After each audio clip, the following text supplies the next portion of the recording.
TTV news కి స్వాగతం. బులెటిన్ల ముందుగా హెడ్లైన్స్ చూద్దాం. అరెస్ట్ భయంతో పేర్ని నాని పిచ్చి మాటలు. మాజీ మంత్రిపై మంత్రి కొల్లు రవీంద్ర ఘాటు విమర్శలు.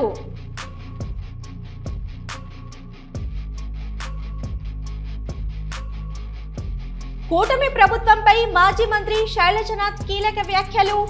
రాజ్యాంగ విరుద్ధమైన పాలనకు మొహం పగిలేలా సుప్రీంకోర్టు తీర్పన్న శైలజనాథ్. హిందువులపై జరిగిన దాడిని ఖండించిన ఎమ్మెల్యే.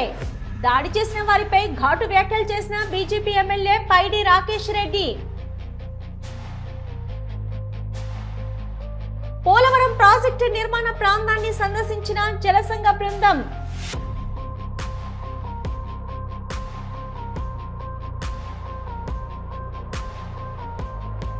గచ్చిబౌలిలో పలు పబ్బులపై ఎస్వటి పోలీసుల దాడులు. నలుగురికి డ్రగ్స్ పాజిటివ్.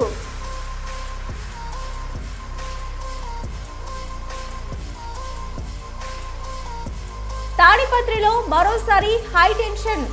మాజీ ఎమ్మెల్యే పెద్దిరెడ్డి తాడిపత్రికి రానివ్వకుండా అడ్డుకున్న పోలీసు అధికారులు. పనిచేసే ప్రతి కార్యకర్త కాలర్ ఎగరవేసుకునేలా చేస్తా వ్యవసాయ శాఖ మంత్రి తుమ్మల నాగేశ్వరరావు.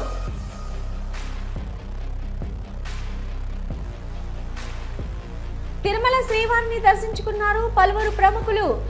ఆలయ మర్యాదలతో స్వాగతం పలికిన అధికారులు, వేద పండితులు.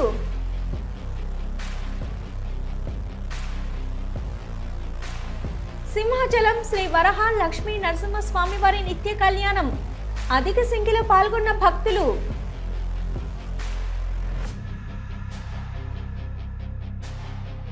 అరెస్టు భయంతో పేర్ని నాని పిచ్చి మాటలు చెప్పడాన్ని మంత్రి కొల్లు రవీంద్ర తీవ్రంగా ఖండించారు. ఎన్నికల్లో తన కుమారుడి విజయం కోసం నాని అనేక మోసాలు చేసినట్టు నకిలీ పట్టాలు తయారు చేశారని ఆరోపించారు. ఎంఆర్ఓ ఆఫీసులో నకిలీ పట్టాలు ఇచ్చిన విషయాన్ని కూడా నాని ఒప్పుకోవాలని కోరారు. 2023లో బదిలీ అయిన తహసీల్దార్ 2024లో పట్టాలు ఇచ్చాడని నాని చెప్పారని, ఇది అసంభవమని మంత్రి ప్రశ్నించారు. గాలి కాలగర్భంలో గెలిచిపోయారు. ఇలాంటి అవాకులు చవాకులు పేలుతూ అసత్యాలు చెప్తూ ప్రజల్ని మభ్యపెట్టాలని ప్రయత్నిస్తున్నటువంటి వ్యక్తి నిజంగా చాలా దురదృష్టకరం. నిన్న ఆయన మాట్లాడిన మాటల్లో ఒక్కటి కూడా వాస్తవం లేకుండా అవాస్తవాలు మాట్లాడుతూ చేసింది తప్పు, ఆ తప్పుని కప్పిపుచ్చుకోవడానికి బురద జల్లే కార్యక్రమాలు. కాంగ్రెస్ పార్టీ లబ్ధిదారులకు ఇందిరమ్మ ఇండ్లు ఇవ్వనందుకు పోతేపల్లి గ్రామస్తులు కాంగ్రెస్ పార్టీ నాయకులు సంజీవ్ యాదవ్ తమ్ముడి మీద దాడికి పాల్పడ్డారు. పార్టీలో కొన్ని సంవత్సరాలు పనిచేసిన కార్యకర్తలకు ఇవ్వలేదని ఆవేదన వ్యక్తం చేశారు. కసిరెడ్డి నారాయణ రెడ్డి కల్వకుర్తి నియోజకవర్గం ఎమ్మెల్యే ఉండి కూడా ఏం లాభం లేదని ఆగ్రహం వ్యక్తం చేశారు. కూటమి ప్రభుత్వంపై మాజీ మంత్రి శైలజనాథ్ కీలక వ్యాఖ్యలు చేశారు. మొహం పగిలేలా సుప్రీంకోర్టు తీర్పు ఇచ్చింది. రెడ్ బుక్ అనే పేరుతో చంద్రబాబు రాజ్యాంగ విరుద్ధమైన పాలన చేస్తున్నాడు. గతంలో ఎన్టీ రామారావుపై చెప్పులు రాళ్లు వేయించిన చంద్రబాబు గుర్తొస్తున్నాడు. కొమ్మినేనిది అరెస్ట్ అనాలా, పోలీసులు ఎత్తుకుపోయారనాలా? అత్యుత్సాహం ప్రదర్శించే పోలీసులకు 41A నోటీస్ ఇవ్వాలని సుప్రీంకోర్టు గైడ్లైన్స్ పట్టావు అని అన్నారు. చాలా కాలంగా చెప్తా ఉన్నాం బాబు గారికి, మీరు భారత రాజ్యాంగాన్ని గుర్తుపెట్టుకోవడం లేదు, భారత రాజ్యాంగంలో ఉన్న అనేక హక్కుల్ని కానీ విధులను కానీ గుర్తుపెట్టుకోవడం లేదు. కేవలం కక్ష సాధింపు రాజకీయాలతో ఎర్రబుక్ అనే పేరుతో ఈ రోజున ప్రజాస్వామ్య విరుద్ధమైన రాజ్యాంగ విరుద్ధమైన పరిపాలన చేస్తూ ఉన్నారు. మీరు అప్పుడెప్పుడో వెనకటి చంద్రబాబు నాయుడు చూసాం, రామారావు గారి పైన చెప్పులు రాళ్ళు వేయించిన నాటి చంద్రబాబు నాయుడు గుర్తుకొస్తా ఉన్నాను. నాకు ఏ సూచన లేదు, లేకుంటే ఏ పరిధి లేదు. అధికారం కోసం ఎంతకైనా తెగిస్తాడు చంద్రబాబు నాయుడు చెప్పడానికి రామారావు గారి పైన ఇదే వైస్రాయ్ హోటల్ నుంచి చెప్పులు వేయించిన సంఘటనే ఒక పెద్ద ఉదాహరణ. అట్లాగే అసెంబ్లీలో మాట్లాడుతామన్న రామారావు గారిని దాదాపు మెడ పట్టి బయటికి గెట్టేంత పనిచేసిన ఆ రోజు గుర్తు తెచ్చుకుంటా ఉన్నాను. కొమ్మినేని శ్రీనివాసరావు గారిని మీరు అరెస్ట్ చేయించారు. అరెస్ట్ అందామా లేక ఎత్తుకుపోయారందామా? పాత బస్తీ మలక్పేట్లోని ఓ అపార్ట్మెంట్లో హిందువులపై జరిగిన దాడిని ఉద్దేశించి బీజేపీ ఎమ్మెల్యే పైడి రాకేష్ రెడ్డి కీలక వ్యాఖ్యలు చేశారు. కలిసుందామా కలిసుందాం, చంపుకుందామా చంపుకుందాం, భారతదేశం మాది అంటూ ఘాటు వ్యాఖ్యలు చేశారు. మలక్పేట్ ఎలైట్ అపార్ట్మెంట్లోకి చొరబడి కొందరు ముస్లిం యువకులు దాడి చేసి మహిళలను భయభ్రాంతులకు గురి చేశారు. దీంతో అపార్ట్మెంట్లో నివసించే బ్రహ్మానందంకు తీవ్ర గాయాలయ్యాయి. సైబరాబాద్ సాయి నర్సింగ్ హోమ్ హాస్పిటల్లో చికిత్స పొందుతున్నాడు. శుక్రవారం బాధితుడిని పరామర్శించిన అనంతరం పైడి రాకేష్ రెడ్డి మాట్లాడుతూ పాత బస్తీలో కొందరు చట్టాన్ని గౌరవించడం లేదని, అధికారులు కూడా ఎంఐఎంకు వత్తాసు పలుకుతున్నారని అన్నారు. ఈ కార్యక్రమంలో సైదాబాద్ కార్పొరేటర్ కొత్తకాపు అరుణారెడ్డి, భాగ్యనగర్ జిల్లా అధ్యక్షులు నిరంజన్ యాదవ్, కొత్తకాపు రవీందర్ రెడ్డి తదితరులు పాల్గొన్నారు. జైళ్లలో మగ్గి రాజకీయ అండదండలతో బయటికి వచ్చి ఇక్కడ జిహెచ్ఎంసి కొన్ని కట్టడాలు కూలే టైంలో అక్కడ అమాయకమైన హిందువులు ఉన్నారని దౌర్జన్యంగా మొత్తం చంపడానికే ప్రయత్నం చేశారు. మరియు హిందూ ఆడబిడ్డల మీద ఏ రకంగా అయితే పాకిస్తాన్లో చేస్తున్నారో అట్లా దౌర్జన్యాలు చేస్తున్నారు. దీని మీద ఇప్పటికీ పోలీసుల కంప్లైంట్ ఇవ్వడం జరిగింది. ముఖ్యంగా ఇక్కడ ఉన్న వాళ్ళకు కూడా చెప్తున్నాము, ఇక నుంచి మాత్రం సమాధానాలు మాత్రం తీవ్రంగా ఉంటాయి. హిందువులంతా ఐక్యతగా అయితే ఇంకా కలిసి ఉందామా, చంపుకుందామా. పోలవరం ప్రాజెక్టు నిర్మాణ ప్రాంతాన్ని శనివారం కేంద్ర జల సంఘం బృందం సందర్శించింది. జల సంఘం సభ్యుడు Yogesh Paithankar, chief engineer HS Senegar, Polavaram project authority chief engineer Ramesh కుమార్లతో కూడినటువంటి బృందం ప్రాజెక్టును సందర్శించింది.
గచ్చిబౌలిలో పలు పబ్బులపై ఎస్ఓటీ పోలీసులు దాడులు నిర్వహించింది. ఎస్ఎల్ఎన్ టెర్మినల్ మాల్లోని పబ్బుల్లో డ్రగ్స్ తనిఖీలు నిర్వహించిన ఎస్ఓటీ పోలీసులు క్లబ్ రఫ్రెట్ హౌస్ పబ్స్లో తనిఖీలు చేయగా ఈ తనిఖీలోని 4గురికి డ్రగ్స్ పాజిటివ్గా తేలింది.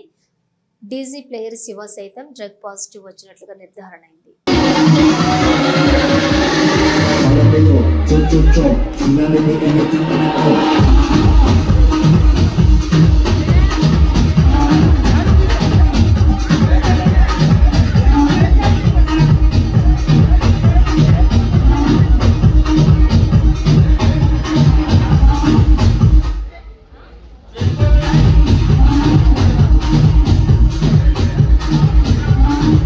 తాడిపత్రిలోని మరోసారి హైటెన్షన్ వాతావరణం నెలకొంది. మాజీ ఎమ్మెల్యే పెద్దారెడ్డి తాడిపత్రికి రావడానికి సిద్ధమయ్యారు. ఆయన అడ్డుకోవడానికి తాడిపత్రి మున్సిపల్ చైర్మన్ జేసీ ప్రభాకర్ రెడ్డి, టీడీపీ నాయకులు జేసీ అనుచరులు సిద్ధమయ్యారు. ఈ నేపథ్యంలోనే జేసీ ప్రభాకర్ రెడ్డి ఇంటి వద్దకు టీడీపీ నాయకులు, కార్యకర్తలు భారీగా తరలివచ్చారు. మాజీ ఎమ్మెల్యే పెద్దారెడ్డి తాడిపత్రికి రాకుండా తిమ్మంపల్లి వద్ద పోలీసులు అడ్డుకున్నారు. నోటీసులు ఇవ్వాలని పెద్దారెడ్డి రోడ్డుపైనే బైఠాయించారు.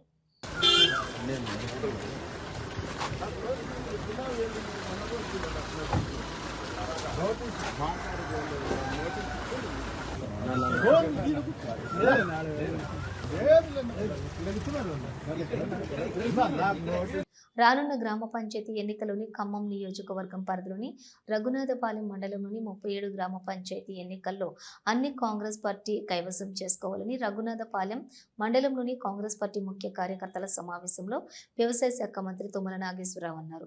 అందుకు అనుగుణంగా అందరూ కృషి చేయాలని, పదవులు అందరికీ రావని, పనిచేసే ప్రతి కార్యకర్త కాలర్ ఎగరవేసుకునేలా చేస్తారని, ఏ ఒక్కరూ కంగారు పడవద్దని, కష్టపడే వాళ్లకు పదవులు వచ్చే అవకాశం ఉందని భరోసా ఇచ్చారు. మీరు పదవులలో కూర్చుంటే మీరు నాకు ఇచ్చిన స్థానానికి విలువ ఉంటుందని, రాహుల్ గాంధీ నాయకత్వంలో కులగణన జరిగిందని, కులగణన చేయగలిగినటువంటి దమ్ము ధైర్యం రేవంత్ రెడ్డి ప్రభుత్వానికే ఉందని, రాహుల్ గాంధీ ఆలోచనలతో దేశ ప్రధాని మోడీ కులగణన చేయక తప్పడం లేదని, రేపు కర్ణాటకలో కులగణన జరగనుందని, ఎస్సీ జనాభా నిష్పత్తి ఆధారంగా ఉద్యోగాలు కూడా ఇస్తా అని రేవంత్ రెడ్డి స్పష్టం చేశారని, అభివృద్ధి గురించి నాకు గుర్తు చేయడమే, అది అవ్వటం అవ్వకపోవటం నేను చూసుకుంటానని, నేను గెలిచిన తర్వాత రోజు విడిచి రోజు మీ మధ్యలో ఉంటున్నానని, నాకు మీరిచ్చిన గౌరవం జన్మజన్మలకు మర్చిపోనని, మీ గ్రామాల్లో ప్రతి గ్రామానికి మంచినీళ్లు ఇచ్చిన ఘనత నాదే, ఇప్పటికే 5 నుంచి 600 కోట్ల నిధులు తీసుకుని వచ్చా, రఘునాథపాలెం మండలానికి ఇంకా ఎన్ని వందల కోట్లైనా తీసుకుని వస్తానని, 21,000 కోట్లు రైతు బంధు కింద ఇచ్చామని అన్నారు. గత ప్రభుత్వం తీసుకువచ్చిన పథకాలతో పాటుగా కొత్త పథకాలు కూడా అందిస్తున్నామని, ఉద్యోగస్తులు వారి యొక్క బాకీలు వారికి 5 డిఏలు పెండింగ్ ఉన్నాయి, వారికి 10,000 కోట్లు ఇవ్వాల్సి ఉందని, అన్ని గత ప్రభుత్వం చేసి పోయినటువంటి ఘనతేనని అన్నారు. అయినా అన్ని సంక్షేమ పథకాలు ఇచ్చేందుకు సీఎం రేవంత్ రెడ్డి ముందుకు వెళ్తున్నారని, మీనాక్షి నటరాజన్ వచ్చిన నాటి నుండి కష్టపడే వారికి పదవులు ఇవ్వాలని నిర్ణయించారని, మొన్న ఇచ్చిన మంత్రి పదవుల్లోనూ అందరికీ అవకాశం ఇచ్చామని, పదవులు ఊరికే రావు, కష్టపడే వారికే వస్తాయని అన్నారు. మీరు ఏ గ్రామానికి రమ్మంటే ఆ గ్రామానికి వస్తారని, మీరు ఐక్యంగా లేకుంటే మీ మధ్యలో బీఆర్ఎస్ వాళ్ళు గొడవ పెట్టి వాళ్లే గేసుకొని పోతారని ముఖ్య కార్యకర్తల సమావేశంలో మంత్రి తుమ్మల అన్నారు. అభివృద్ధి కార్యక్రమాలతో పాటు పార్టీ కార్యక్రమాలను కూడా సమన్వయం చేయండి. మనోళ్ళందరినీ కూడా ఐక్యంగా ఉండేటట్టుగా ప్రయత్నం చేయండి. పార్టీలో ఏదైనా అవసరం వస్తే జిల్లా పార్టీని సంప్రదించి, ఇప్పుడు ఆరిఫ్ గారు చెప్పారు ముస్లిమ్స్కి అందుట్లో స్థానం రాలేదని, అది కేవలం 7-8 మందితోటే వేసుకున్నారు కాబట్టి రాలేదు. రేపు మనకి 10 కమిటీలు వస్తాయి, అనుబంధ సంఘాలు వస్తాయి, పార్టీ కమిటీలు వస్తాయి, అదేవిధంగా ప్రభుత్వ కమిటీల్లో కూడా అవకాశాలు వస్తాయి. కాబట్టి దయచేసి మీరు కూర్చొని ఈ యొక్క మండల కమిటీని, గ్రామ కమిటీలని, అదేవిధంగా జిల్లా పార్టీలో ఎవరు ఉండాలి, అనుబంధ సంఘాల్లో ఎవరు ఉండాలి, మన మండలం మాత్రం మీరు నిర్ణయించుకొని జిల్లా పార్టీ అధ్యక్షులకి ఇస్తే పనిచేసేటటువంటి ప్రతి ఒక్క కార్యకర్త తప్పకుండా కాల్ వేసుకొని నేను ఈ పార్టీలో నాకు ఈ కార్యక్రమం ఉంది, నాకు ఈ బాధ్యత ఉంది అని చెప్పుకోవడానికి కాంగ్రెస్ పార్టీకి తప్ప ఏ పార్టీలో కూడా ఇంత అవకాశాలు రావు. తిరుమల శ్రీవారిని పలువురు ప్రముఖులు దర్శించుకున్నారు. వారికి టీటీడీ అధికారులు స్వాగతం పలికి దర్శన ఏర్పాట్లు చేశారు. వీఐపీ ప్రారంభ దర్శనంలో శ్రీవారిని దర్శించుకున్న పలువురు ప్రముఖులు మంత్రి Narayana, L and T chairman S N Subrahmanyam, మాజీ మంత్రి మోపిదేవి వెంకటరమణ దర్శించుకున్నారు. దర్శనానంతరం ఆయనకి ఆలయంలోని రంగనాయకుల మండపంలోని వేద ఆశీర్వచనం అందించగా అధికారులు తీర్థప్రసాదాలను అందజేశారు. శనివారం విశాఖ నగర mayor Peela Srinivasarao, MLC Manthena Suryanarayanaraju, MLC Beeda Ravichandra Yadav, maritime board chairman Damacharla Satyaswamy వారిని దర్శించుకున్నారు. వీరికి ప్రోటోకాల్ సహాయ కార్యనిర్వహణాధికారి నక్కన ఆనంద్ కుమార్ ఆలయ ధ్వజస్తంభం వద్ద స్వాగతం పలికి నాదస్వర వేద మంత్రాలతోటి ఆలయం లోపలికి తీసుకుని వెళ్లే ముందుగా కపస్తంభం ఆలింగనం, తదుపరి బేడా మండపము ప్రదక్షిణ, తదుపరి స్వామివారి దర్శనం అనంతరం వేద పండితులచే వేదాశీర్వచనం అనంతరం ప్రోటోకాల్ సహాయ కార్యనిర్వహణాధికారి స్వామివారి పటము ప్రసాదాలను బహుకరించారు.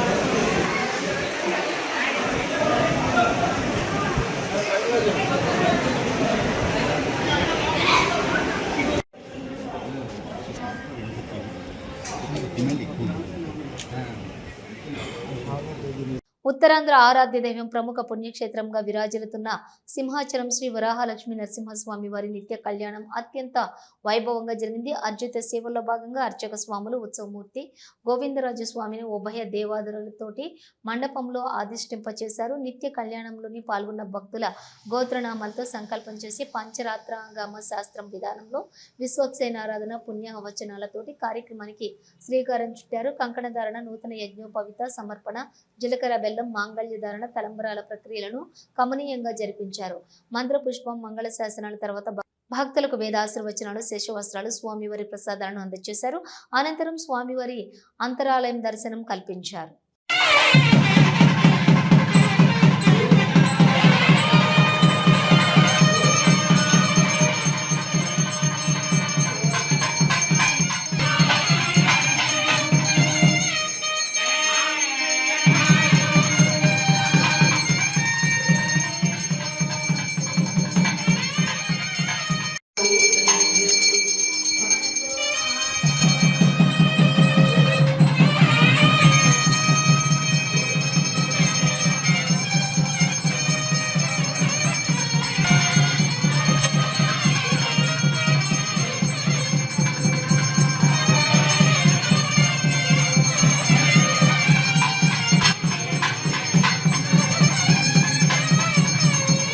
ఇవి బులెటిన్ విశేషాలు. మరో బులెటిన్తో మళ్ళీ కలుద్దాం.